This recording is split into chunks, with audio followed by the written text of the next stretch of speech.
Epektibo na ngayong araw ang dagdag singil sa toll sa NLEX. Alamin natin kung magkano sa agenda report ni Just Ignacio. Sana kung itataas nila yun, dapat meron ding upgraded yung kalsadang nagagamit natin. Yan ang sabi ni Nanay Lan, kaugnay sa pagtaas ng toll sa NLEX ngayong araw. Bagamat hindi naman siya tutol sa toll hike, sana raw ay may kapalit itong improvement sa sistema. Unang-una yung toll fee, napakabagal, hindi sa pag-aano, hindi naman nare-reading, di ba? Pag magpapa-toll fee tayo, sabihin natin yung rapid, pag nare-reading, hindi, wala, ipalpak pa rin. Sayang lang daw ang dagdag singil kung wala naman daw magbabago.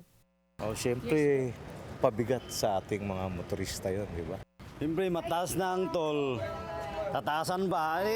Mas lalo silang yayaman. Tapos meron pa yung mga nawawalang binawas na. Pagbabayarin ka pa, kasalanan ng system nila. Ngayong araw ang simula ng NLEX toll hike na bahagi ng huling tranche ng periodic adjustment na orihinal na nakatakda noong 2023.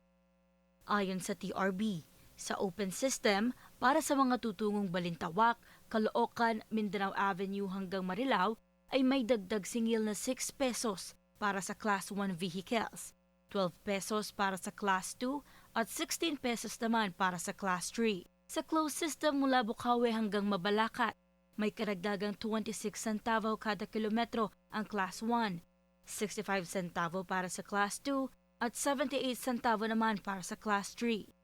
At para sa end-to-end travel mula Metro Manila hanggang Mabalacat City, may dagdag singil ito na 24 pesos para sa Class 1, 60 pesos para sa Class 2 at 72 pesos naman para sa Class 3.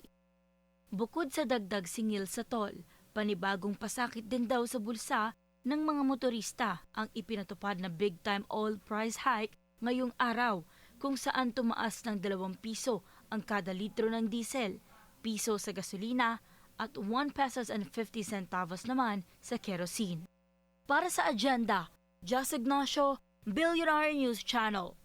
Manatiling nakatutok sa Billionaire News Channel. Sumubaybay sa aming social media accounts at mag-subscribe sa aming YouTube channel para sa mga eksklusibong balita at storya.